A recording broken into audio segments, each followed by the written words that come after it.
All right, let's get right into it. Political language is never just about words. It's an incredibly powerful tool for shaping the world we see, for deciding what we even consider a problem, who's to blame for it, and what solutions seem like the only logical choice. So let's break down how that really works. I want you to think about that for a second. When you hear a politician talking, maybe in a speech or just a quick soundbite on the news, what are you actually hearing beyond just the words they're saying? Well, the answer is, it's probably a lot more than you think. You see, political language is always working on multiple levels, and a lot of the time, it's building a very specific version of reality, sometimes right under our noses. It does this by using some very specific tools to shape how we see things. To really see what's going on, you kind of need the right toolkit. So that's what we're going to do right now. Let's equip ourselves with 3 key concepts that are, absolutely essential for decoding political speech. Okay, first up, we have framing. This is all about how you present an issue. Think about migration, right? You could frame it as a labor issue, focusing on jobs and the economy. Or you could frame it as a security issue, focusing on borders and control. That one choice, just the frame, totally changes the entire conversation. Next, there's a tool called othering. And yeah, this is the classic us versus them playbook. But here's the thing, it's not always super obvious or aggressive. Sometimes it's really subtle, like planting little seeds of suspicion, or making these quiet moral judgments that push a certain group away and pull your own group tighter together. And our third tool is moral panic. This is a big one. It's when this wave of fear just washes over society, this feeling that a particular group, a so-called folk devil, is threatening the very fabric of who we are. The media often gets involved, cranks up the volume, and it almost always ends with a demand to do something, to bring in more control. And a lot of the time, this is all done in the name of protecting someone vulnerable, like children. Okay, so now we've got our toolkit: framing, othering, and moral panic. Let's put these tools to work and look at a real-world case study to see how this all plays out. So back in 2021, the politician JD Vance said this. Now, at first glance, you might just brush it off as, a snarky comment. But if we pull out our new toolkit, we can see there's a lot more going on here rhetorically.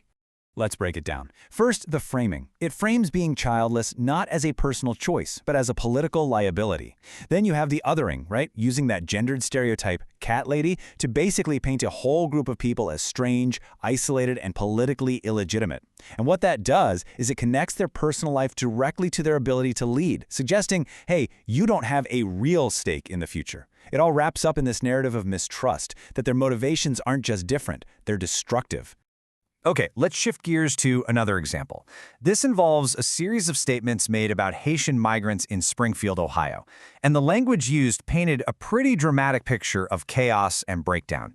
And this is where things get really interesting, because you see this gap open up between the language being used and what fact-checkers found on the ground. So the term illegal immigrants was being used, but it turns out many of the migrants actually had legal status. There were these wild stories about pets being stolen and eaten, but local police and city officials were like, we have 0 reports of that. And the claim about diseases skyrocketing, well, public health data just didn't back that up. So you have to ask, right?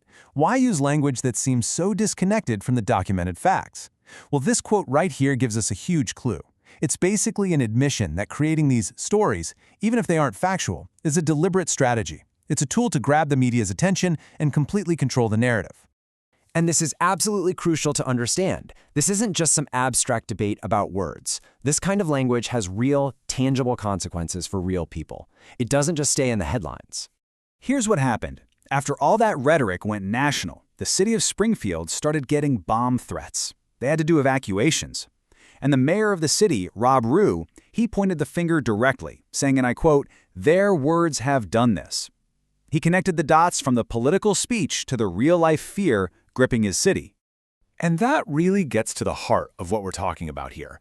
Language doesn't just describe our world. It actively builds it. The words we hear shape what we fear, who we trust, and ultimately what we do. So, how can you spot this happening? Here are a few things to look for. First, watch out for when a really complicated issue gets boiled down into a simple story of good versus evil. Second, keep an ear out for those alarm words, words like chaos, ravaged, or groomer. They're designed to hit you emotionally and spark fear. And finally, notice when one side positions themselves as the protector. It's a powerful move because it automatically puts their opponents on the defensive. And all of this really leaves us with one big question, doesn't it?